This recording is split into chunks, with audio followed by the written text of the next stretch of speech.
ఓ రోజు లాభం, మరో రోజు నష్టం, అంతే మళ్లీ నష్టం, తిరిగి లాభం.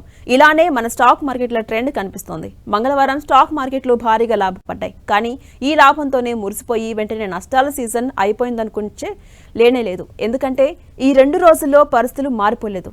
అందుకే ఏ రోజు ట్రేడింగ్ ఎలా జరిగినా అప్రమత్తంగా వ్యవహరించాలని తప్ప ఫాలోమంటూ పరిగెత్తొద్దనేది అనలిస్టులు చెబుతున్నారు.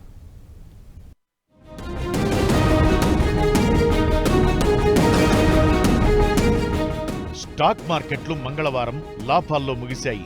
సోమవారం నాటి భారీ నష్టాల నుంచి కాస్త తేరుకున్నాయి.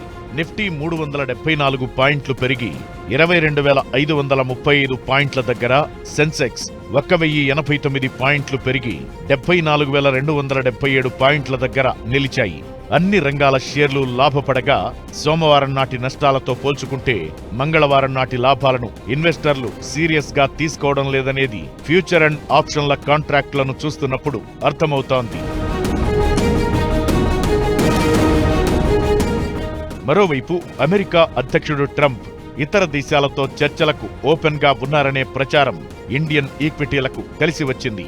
అలానే జపాన్ తన ప్రతినిధులను అమెరికాకు పంపనుందనే టాక్ కూడా దీనికి దోహదపడింది. అంతేకాదు స్టాక్ మార్కెట్లు ఇప్పటికే పడాల్సినంత పడ్డాయని, ఇక కొత్తగా నష్టపోయేది లేదనే అభిప్రాయం కూడా ఉంది. అందుకే చాలా మంచి కంపెనీల షేర్లు కూడా చీప్ ధరల్లో దొరుకుతున్నాయని మంగళవారం చాలా కౌంటర్లలో కొనుగోళ్లకి దోహదపడ్డాయంటారు. ఇతర ఆసియా మార్కెట్లు లాభాల్లో ఉండటం కూడా మరో కారణం కాగా ఒక్కరోజు లాభాలతో మురిసిపోవద్దనేది అనలిస్టుల మాట.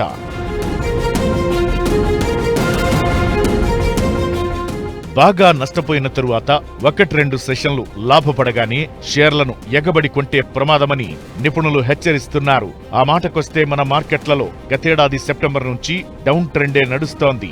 సోమవారానికి మంగళవారానికి టారిఫ్ వార్లో వచ్చిన మార్పులేం లేవు. అందుకే ఎగబడి కొంటే ఊబిలో దిగబడిపోయినట్లే అవుతుంది. అయినా సరే మార్కెట్లలో పెట్టుబడి పెట్టాల్సిందే అనే దృఢ నిశ్చయంతో ఉంటే దీర్ఘకాలిక వ్యూహంతోనే పెట్టుబడులకు దిగాలనేది అనలిస్టుల మాట.